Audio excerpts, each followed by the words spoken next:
The number of new daily COVID-19 cases in the province has hit an all-time high, with medical experts saying the disease is spreading like a wildfire.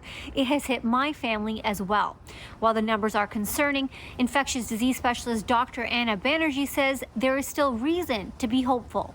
So it's probably an underestimate because many people are not going to want to stand in line for many hours to get the test, or maybe the tests are not available where they are. And so the numbers are much, much, much higher than that.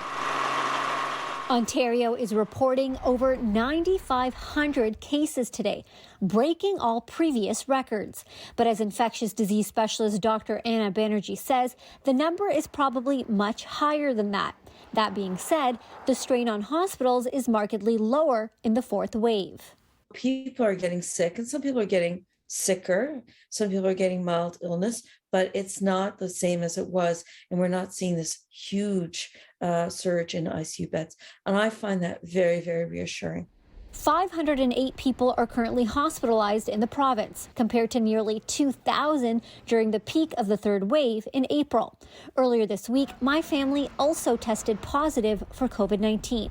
We are on day 6 of quarantine. My husband and I are up to date on our vaccine shots. Fortunately, our symptoms have been relatively mild, and so are my sons. We exercise every day, live a healthy lifestyle, and have no pre-existing conditions. Our story is thankfully not the worst. We've changed from 2 years ago because we have either at least partial immunity. We've had, some people have had 2 doses of vaccine, some people have had their booster 3 doses of vaccine, and some people have been exposed to COVID or have had vaccines and have had COVID. And so we're not a completely naive population. Thousands are isolating at home right now with COVID.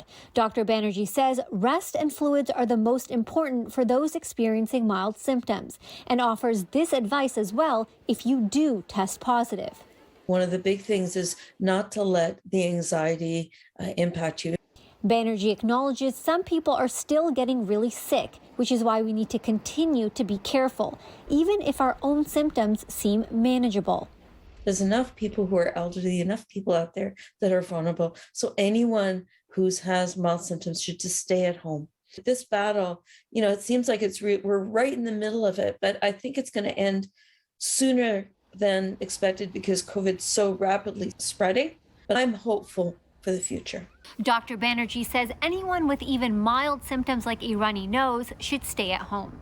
Just because you may get mild symptoms, it doesn't mean the person you will infect won't get very sick or end up with long-term impacts. For City News, I'm Maleeha Sheikh.